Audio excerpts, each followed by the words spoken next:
মাঝরাতে নজিরবিহীন বদল, মুখ্য সচিবকে বদল করল নির্বাচন কমিশন। নন্দিনী চক্রবর্তী ছিলেন নির্বাচন কমিশন, তাকে বদল করল মুখ্য সচিব হিসেবে দুষ্মন্ত নারিয়ালকে পদে বসালো নির্বাচন কমিশন। আর এই নিয়ে আজকে ডোরিনা ক্রসিং এর মঞ্চ থেকে তীব্র আক্রমণ মমতা বন্দ্যোপাধ্যায়। কাউকে কাজে লাগিয়ে সুপারুস্তমের মতো বিহাইন্ড দ্য সিন মধ্যরাতে গুপ্ত তাণ্ডব করছে। চিফ সেক্রেটারি বাঙালি মহিলা, ওরা অ্যান্টি উইমেন। আগে নিয়ম ছিল আমাদের স্টেট গভর্নমেন্টের কাছে লিস্ট চাইতে, আমরা 3টে করে নাম পাঠাতাম, তার থেকে ওনারা সিলেক্ট করতেন। এ সুমোটো যেন মগের মুলুক, যেন দিল্লি কা লাড্ডু, যেন জমিদার জোরদার কালোদার আর বিজেপিকে সন্তুষ্ট করার জন্য যে দেশের প্রধানমন্ত্রী নিজে, আমি শুনেছি মিটিংয়ে বলে চুনচুনকে, আমি ওনাকে বলি দেশকে আপনি কি করে রক্ষা করবেন? আপনার মুখে এটা শোভা পায় না। এর আগে গত কয়েক মাস ধরে বাঙালি অস্মিতা নিয়ে বারবার আক্রমণ শানিয়েছেন তৃণমূল নেত্রী মমতা বন্দ্যোপাধ্যায়।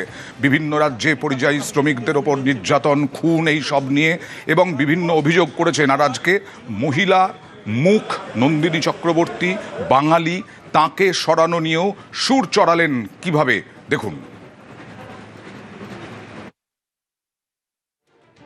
নন্দিনী চক্রবর্তী সিএস ছিল একজন বাঙালি মহিলা। আপনারা অ্যান্টি বেঙ্গলি শুধু নয়, অ্যান্টি হিন্দুও, অ্যান্টি হিন্দিও।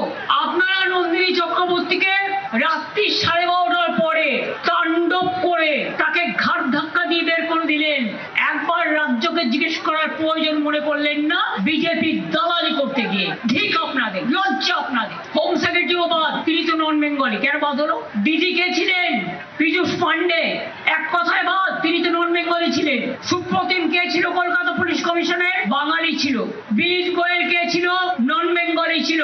তার মানে আপনারা শুধু বাংলা নয়, নন বেঙ্গলি এফিসিয়েন্ট অফিসারদেরও বাদ দিয়েছেন। বিজেপির কথায় কারা কাজ করবে তাদের দেখে দেখে চয়েস করছেন, কিন্তু জেনে রাখুন বিনাশ কালে বুদ্ধি নাশ। যে অফিসারকে পাঠান তারা সবাই আমাদের হয়ে কাজ করবে, মানুষের হয়ে কাজ করবে, বাংলার হয়ে কাজ করবে।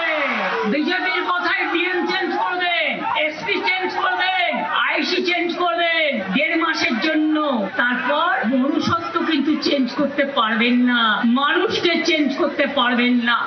আর এই প্রতিবাদ সভা থেকেই একেবারে ভিক্টরি সাইন দেখিয়ে দিলেন, ভিক্টরি চিহ্ন দেখিয়ে দিলেন মমতা বন্দ্যোপাধ্যায়। জয়ের ব্যাপারে আত্মবিশ্বাসী তিনি। প্রতিবাদ সভায় ভোটের আগেই ভিক্টরি সাইন। পরিবর্তন সংকল্প সফল হবে না, তৃণমূলের প্রত্যাবর্তন হবে, দাবি তৃণমূল নেত্রীর। খেলা হবে এবার দুরন্ত গতিতে, ছক্কার খেলা হবে, ছক্কা ছক্কা। বিজেপিকে ছক্কা মারতে হবে, যাতে চিরকালের মতো বলে আমি বিজেপি করবো না, আমি বিজেপি করবো না, আমি বিজেপি করবো না। ছক্কা মেরে অক্কা করে দিতে হবে। তৃণমূল কংগ্রেস জিতছে, বাংলার মানুষ জিতবে। এই যে দেখিয়ে গেলাম বিপুল বিক্রি। এবারে আমাদের সিট আরো বাড়বে, আর তোমরা রসাতলে যাবে, তোমাদের বিনাশ হবে। মহিষাসুরমর্দিনী অসুর বিনাশে নামছে। তোমার সংকল্প পরিবর্তনের ওটা গল্প থেকে যাবে, তোমার পরিবর্তন হবে না, তৃণমূলের প্রত্যাবর্তন হবে। মাঝরাতে নজিরবিহীন পদক্ষেপ নির্বাচন কমিশনের। স্বরাষ্ট্র সচিব বদল, মুখ্য সচিবও বদল, দেখুন।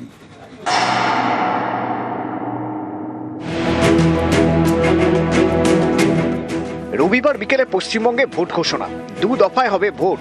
রবিবারই মাঝরাতে বেনজির বদল। রাজ্যের 2 শীর্ষ আমলাকে বদলে দিল নির্বাচন কমিশন।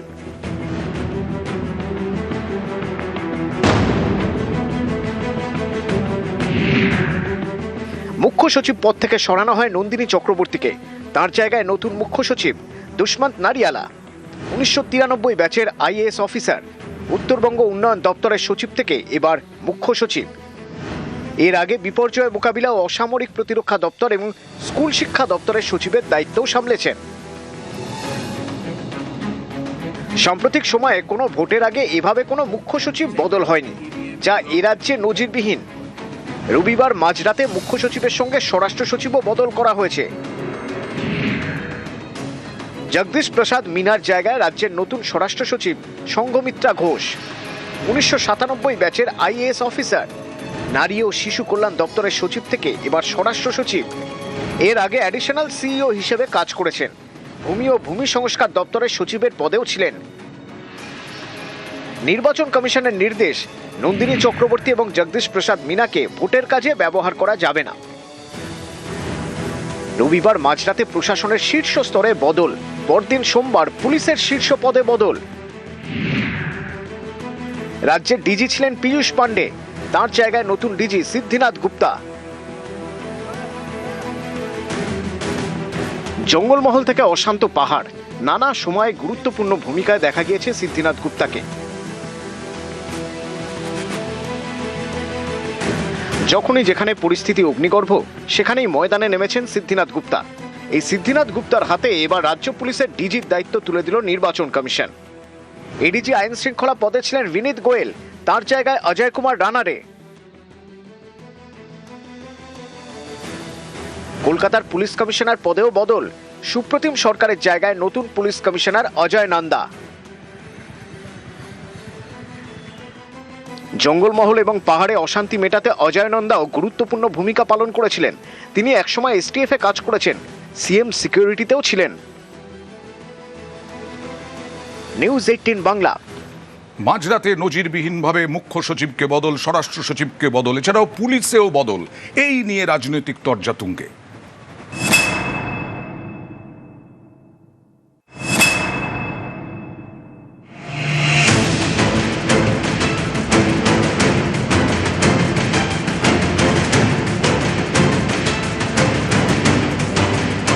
মাঝরাতে বেনজির বদল।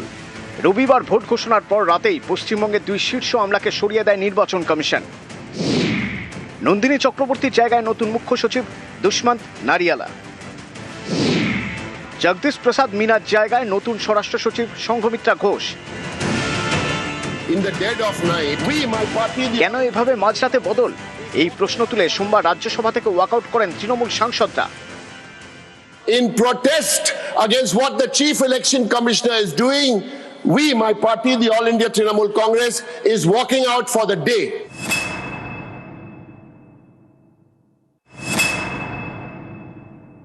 পশ্চিমবঙ্গের প্রশাসনের রাজনীতিকরণ হয়ে গেছে। এখানে প্রশাসন তৃণমূল কংগ্রেস মিলেমিশে একাকার।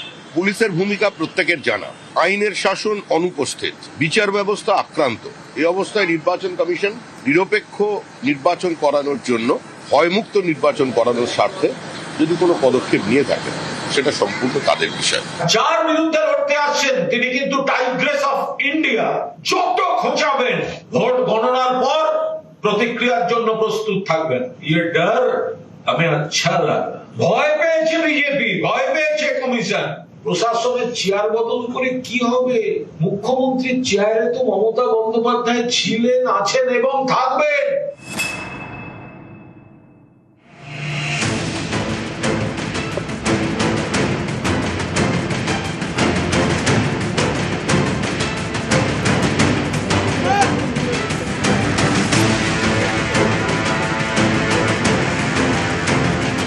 রাজ্য পুলিশের ডিজি, এডিজি আইন শৃঙ্খলা, কলকাতা পুলিশের সিপি। সোমবার পুলিশের এইসব শীর্ষ পদে বদল করে নির্বাচন কমিশন। এ নিয়েও হাওয়া গরম। উনার যে সমস্ত পায়দাস লোকদের, স্থাবকদের উনি বসিয়েছেন, এদের দিয়ে নির্বাচন করা যায় না। এসপি, ডিএম, ওসি, আইসিও সম্ভব হলে বদল করা উচিত। মমতা বন্দ্যোপাধ্যায় কাদেরকে সাইড লাইন করে রেখেছিলেন, যোগ্য অফিসারদেরকে, এই তাদের কাজে লাগানোর দায়িত্ব ইলেকশন কমিশন। পুরো অফিসারটাকেই বদলি করে দিক। বাংলার মানুষের মন তো বদল করতে পারবে না। বাংলার মানুষের মনে পার্মানেন্ট অ্যাড্রেসের নাম মমতা বন্দ্যোপাধ্যায়। যাকে খুশি সরাক, যেখানে খুশি সরাক। বাংলার 10.5 কোটি মানুষ, যার মধ্যে 6.44 লক্ষ এখন রেজিস্টার্ড ভোটার, পার্মানেন্ট রেসিডেন্সিয়াল অ্যাড্রেসের নাম মমতা বন্দ্যোপাধ্যায়। সেই অ্যাড্রেস বদল হবে না। এই হৃদয় দপ্তর পাল্টাবে না। নিউজ 18 বাংলা। আজকে বিজেপির এক অংশের তালিকা প্রকাশ হলো, প্রার্থী তালিকা, এবং খুব উল্লেখযোগ্যভাবে নন্দীগ্রাম থেকে তো প্রার্থী হচ্ছেনই বিরোধী দলনেতা শুভেন্দু অধিকারী, ভবানীপুর থেকেও প্রার্থী হবেন। শুভেন্দু অধিকারী দু জায়গা থেকে প্রার্থী হচ্ছেন, নন্দীগ্রাম এবং ভবানীপুর। কথা বলবো প্রতিনিধি মৈত্রীর সঙ্গে। মৈত্রী, বিজেপির শীর্ষ নেতৃত্ব সূত্রে কি জানা যাচ্ছে, কেন ভবানীপুরেও প্রার্থী হলেন শুভেন্দু অধিকারী? বিজেপি শীর্ষ নেতৃত্ব তারা যেটা জানাচ্ছে যে তারা কোথাও একটা গিয়ে তারা বার্তা দিতে চাইছিলেন, একদিকে তৃণমূল কংগ্রেস এবং অন্যদিকে দলের কর্মীদের জন্য, যে তারা সরাসরি চ্যালেঞ্জটা ছুড়ে দিচ্ছেন এবার মুখ্যমন্ত্রী মমতা বন্দ্যোপাধ্যায়ের জন্য। সেই কারণেই শুভেন্দু অধিকারীকে বলতে একাধিকবার এর আগে বলতে শোনা গেছে যে প্রয়োজন করলে তিনি ভবানীপুরেও দাঁড়াবেন এবং সেখানে দাঁড়িয়ে মুখ্যমন্ত্রী মমতা বন্দ্যোপাধ্যায়কে নির্বাচনে হারাবেন শুভেন্দু অধিকারী, সেই দাবি তিনি একাধিকবার করেছেন।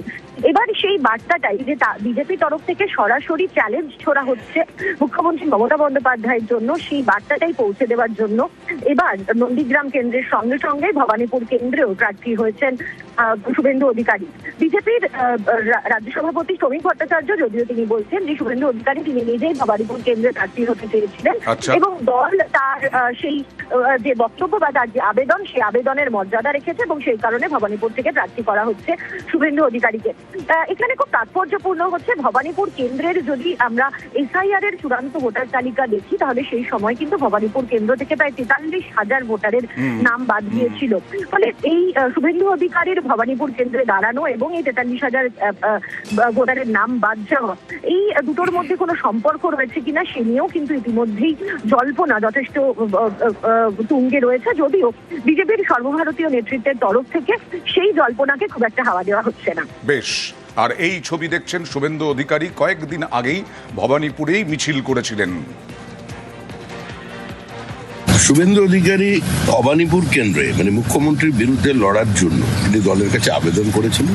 দিলীপ ঘোষকে ফেরানো হচ্ছে তার পুরনো জায়গায়, সবাই সব জায়গায় ফিরছে, সর্বস্পর্শী প্রার্থী তালিকা তৈরি হয়েছে। সমাজের বিভিন্ন ক্ষেত্রের মানুষের মধ্যে আছেন, বিভিন্ন পেশার মানুষ আছেন। এই নির্বাচনটা হচ্ছে বিজেপি বনাম তৃণমূল কংগ্রেস নয়, এই নির্বাচনটা হচ্ছে তৃণমূল বনাম মামাটি মানুষ। দু জায়গা থেকেই পরাজিত হতে চলেছেন। নন্দীগ্রাম থেকে নিশ্চিত পরাজয় জেনে সস্তা প্রচারের জন্য, যেহেতু ভবানীপুর মুখ্যমন্ত্রীর কেন্দ্র, তার সঙ্গে নাম জড়িয়ে থাকলে কিছুদিন প্রচারে থাকা যাবে, তো সেই কারণে এই দুটো জায়গা থেকে দাঁড়াবার কথা। বিজেপি টোটালিটিতে হারবে, তৃণমূল সরকার গড়বে, শুভেন্দু অধিকারী নন্দীগ্রাম থেকেও হারবেন এবং ভবানীপুর হারবেন তো বটেই, বাংলার সরকার আর বাংলার মুখ্যমন্ত্রী এটা বদলানোর ক্ষমতা বিজেপির 14 পুরুষের নেই। নন্দীগ্রামের সান্ত্বনা পুরস্কার, নন্দীগ্রাম গোহারা হারবেন, তাই সস্তা প্রচারে ভোটের কদিন ভেসে থাকার জন্য ভবানীপুরে দাঁড়াচ্ছেন। হ্যাঁ, দিলীপ ঘোষ ফিরলেন। দাবাং দিলীপ আবার স্বমহিমায়। দিলীপ ঘোষ 2019-এ যে নির্বাচন হয়েছিল, লোকসভা নির্বাচন, সেই নির্বাচনে 18টি আসন দিয়েছিল দিলীপ ঘোষের নেতৃত্বে বিজেপি সাংসদ।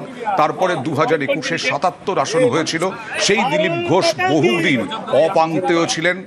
তারপরে এবার বিধানসভায় খড়গপুর সদর থেকেই দিলীপ ঘোষ প্রার্থী, এবং এই দিলীপ ঘোষ প্রার্থী হওয়ায় খড়গপুরে বিজেপি কর্মীদের মধ্যে উচ্ছ্বাস দেখা যাচ্ছে। দিলীপ ঘোষ বেশ কয়েক মাস অপাঙ্ক্তেয় ছিলেন, তারপরে তিনি বিয়ে করলেন এবং তারপরে তিনি শ্রমিক ভট্টাচার্য বিজেপি সভাপতি হওয়ার পর দিলীপ ঘোষ আবারও মঞ্চে দেখা গেল দিলীপ ঘোষকে। প্রধানমন্ত্রীর সঙ্গে গত পরশুদিনও মঞ্চে ছিলেন দিলীপ ঘোষ।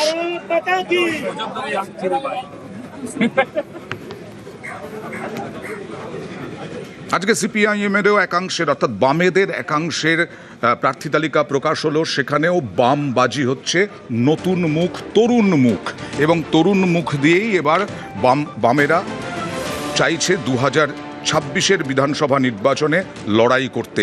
এক ঝাঁক তরুণ নেতাকে প্রার্থী করা হলো, যেমন মীনাক্ষী এর আগে নন্দীগ্রাম থেকে ছিলেন প্রার্থী, এবার আর নন্দীগ্রামে নন। মীনাক্ষী থেকে দীপশিতা, সায়ন থেকে ময়ূখ, সায়নদীপ কলতান সিপিআইএমের প্রার্থী তালিকায়। রাজারহাট নিউ টাউনে গৌতম দেবের ছেলে সপ্তর্ষি দেব, যাদবপুর থেকে সিপিআইএম প্রার্থী বিকাশ রঞ্জন ভট্টাচার্য লড়াই করবেন। কঠিন তো যে কোনো লড়াই। এই মুহূর্তে পশ্চিমবঙ্গে দাঁড়িয়ে মানি মাসেলের বিরুদ্ধে লড়াই, ধর্মীয় মেরুকরণের বিরুদ্ধে লড়াই, বিরাজনীতির বিরুদ্ধে আমাদের লড়াই, তাই সেটা বালি হোক বা অন্য যে কোনো জায়গা হোক, কঠিন লড়াই, কিন্তু সেই কঠিন লড়াইও আমরা আমাদের রাজনীতির কথা বলবো, আমাদের আদর্শের কথা বলবো। আমরা নির্বাচনে নামি যাতে আমরা জিততে পারি, এবং আমরা আমাদের জেতা বলতে আমাদের ব্যক্তির জেতা মনে করি না। আমরা জিতলে তবেই বাংলার খেটে খাওয়া মানুষ, গরিব, পরিযায়ী শ্রমিক, সাধারণ মানুষ, মহিলারা, যারা যে সমস্ত বেকার ছেলেমেয়েরা চাকরি না পেয়ে বাড়িতে বসে রয়েছেন, তাদের সবার জয় হবে। আমরা চাই বাংলার মানুষ জয়যুক্ত হোক। বামপন্থী রাজনীতি অতীতেও এইভাবেই ইয়ং লোকেদেরকে সামনে নিয়ে এসে যারা সিনিয়র ছিলেন তারা তাদেরকে রাস্তার লড়াই চিনিয়েছেন। আমরাও এখন সেই কাজ করছি, আমাদের পরের প্রজন্মও সেই কাজ করছে। বিধানসভার ভেতরে বাজেট অধিবেশনে যদি ধর্ম, জাত ইত্যাদি নিয়ে চর্চা হয়, তাহলে মানুষের কাজ কোথায়, কৃষকের ফসলের দাম কোথায়, পরিযায়ী শ্রমিকদের যন্ত্রণা, এইসব নিয়ে আলোচনা কখন হবে? এই আলোচনাটা হওয়ার জন্য বামপন্থীদের বিধানসভার ভেতরে যেতে হবে, সেই চ্যালেঞ্জটাই আমরা গ্রহণ করেছি। আর এখনো পর্যন্ত যে তালিকা প্রকাশ করা হয়েছে বামেদের, তার মধ্যে 28 জন মহিলা প্রার্থী। বামেদের এখনো পর্যন্ত 28 জন মহিলা প্রার্থী, 100-র ওপরে প্রার্থী তালিকা প্রকাশ হয়েছে বামেদের। সেখানে বামবাজি তরুণ ব্রিগেড, তার সঙ্গে মহিলা প্রার্থীও। আমাদের সহযোগী হিসাবে আইএসএফ, ইন্ডিয়ান সেকুলার ফ্রন্ট, তারা থাকবে। এছাড়া কিছু নির্দল থাকবে। সব মিলিয়েই 294টা আসনে আমরা বামফ্রন্ট ও বামফ্রন্ট সহযোগী এই লড়াইতে নামবো। আর এবারেও নজিরবিহীন কেন্দ্রীয় বাহিনী, একেবারে প্রথম থেকে কেন্দ্রীয় বাহিনী ভোটার ভোট নির্ঘণ্ট ঘোষণার আগেই এবার 2000 বাহিনী এবারের 2 দফায় ভোটে, অর্থাৎ 2 লক্ষ জওয়ান মোতায়েন করছে কমিশন।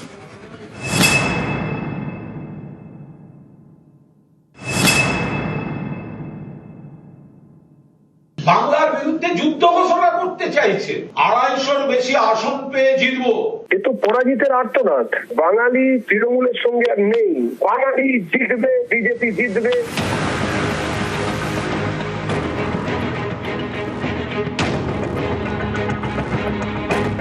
একুশে 8 দফায়, 26-এ 2 দফা।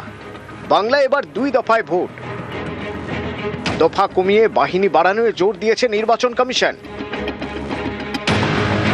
2 দফা ভোটে অন্তত 2000 কোম্পানি বাহিনী মোতায়েন করা হবে, অর্থাৎ বাংলার ভোটে এবার প্রায় 2 লক্ষ কেন্দ্রীয় বাহিনী। প্রথম এবং দ্বিতীয় 2 দফাতেই 2000 কোম্পানি করে বাহিনী থাকবে। কমিশন চায় প্রতি বুথে 4 জন জওয়ান মোতায়েন করতে।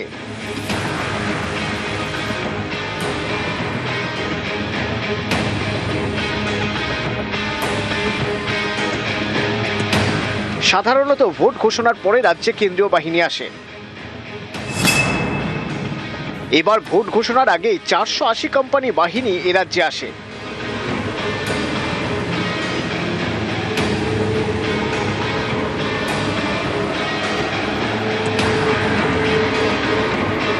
আগেরবার দফায় ছিল বেশি, বাহিনী তুলনায় কম। 2021 সালের বিধানসভা ভোট হয়েছিল 8 দফায়, বাহিনী প্রায় 1000 কোম্পানি। 2024-এর লোকসভা ভোট হয় 7 দফায়, সেবার কেন্দ্রীয় বাহিনী ছিল 920 কোম্পানি। এবার 2 দফায় ভোট, কেন্দ্রীয় বাহিনী 2000 কোম্পানি। আধা সেনা এগুলো যদি বিএসএফ এর ওখানে পাহারা দিত, তাহলে তো অনুপ্রবেশটা হতো না। ওরে হাল্লার রাজার সেনা, তোরা করবি কি তা বল। কেন্দ্রীয় বাহিনী পাঠিয়ে দখলদারি, গন্ডগোল, বললাম তো ব্যাকডোর পলিটিক্স। বাংলার বিরুদ্ধে যুদ্ধ ঘোষণা করতে চাইছে, 250-র বেশি আসন পেয়ে জিতবো। এ তো পরাজিতের আর্তনাদ। ভোট হবার আগেই তৃণমূল বুঝে গেছে যে বাঙালি তৃণমূলের সঙ্গে আর নেই। বাঙালি জিতবে, বিজেপি জিতবে। প্রথম বাঙালি জনতার সরকার প্রতিষ্ঠিত হতে চলেছে। এবারে নজিরবিহীনভাবে রাজ্যে 2000 কোম্পানির বেশি কেন্দ্রীয় বাহিনী মোতায়েন করা হচ্ছে। উদ্দেশ্য একটাই, যাতে শান্তিপূর্ণ উপায়ে এ রাজ্যে বিধানসভা ভোট পরিচালনা করা যায়। ক্যামেরায় কুণাল চৌধুরীর সঙ্গে সোমরাজ বন্দ্যোপাধ্যায়, নিউজ 18 বাংলা, কলকাতা। উত্তর 24 পরগনার ঠাকুরনগরে চলছে মতুয়া মেলা। আজকে থেকে শুরু হয়েছে এই মতুয়া মেলা। এই মতুয়া মেলা চলবে, কিন্তু এই মতুয়া মেলার মধ্যেও এসআইআর এর নামবাদের আতঙ্ক কাজ করছে। সামনে ভোট। উত্তর 24 পরগনার বনগাঁ ঠাকুরনগরে এবার একসঙ্গে মতুয়ারা। সোমবার থেকে শুরু হয়েছে মতুয়া মেলা, চলবে 1 সপ্তাহ। মতুয়াগড়ে ঠাকুরবাড়িতে বিশেষ পুজো পাঠ। হরিচাঁদ ঠাকুরের আবির্ভাব তিথিতে মেলায় ভিড়। কামনা সাগরে পুণ্য স্নান করেন মতুয়ারা। মতুয়া মেলা জমজমাট, কিন্তু তার মধ্যেই যন্ত্রণা। এসআইআর এ নাম বাদের যন্ত্রণা।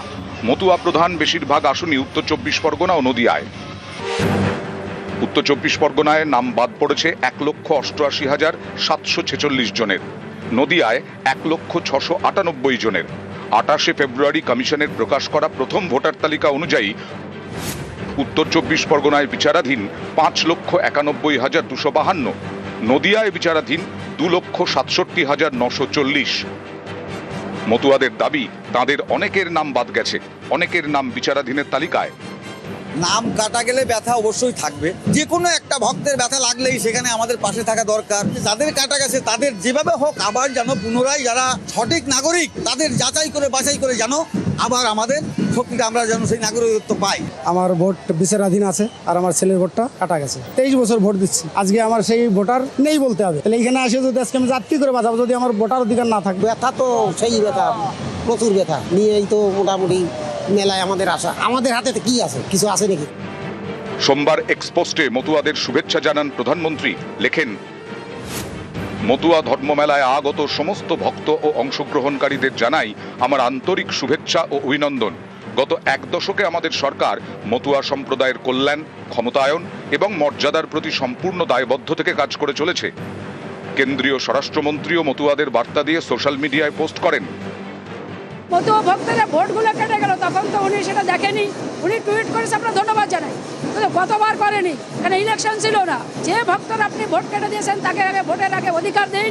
ছাত্রের মতন হেডমাস্টার মশাইয়ের কথা শুনে উনি মানে মতুয়াদেরকে ভুল বার্তা দিচ্ছেন। সুতরাং মতুয়ারা বুঝে গেছেন, দীর্ঘত 10 বছর থেকে 14 বছর দেখলো মমতা ঠাকুরের কথায় কেউ মানে হাসি ছাড়া কেউ কিছুই ভাবে না, অন্য কিছু।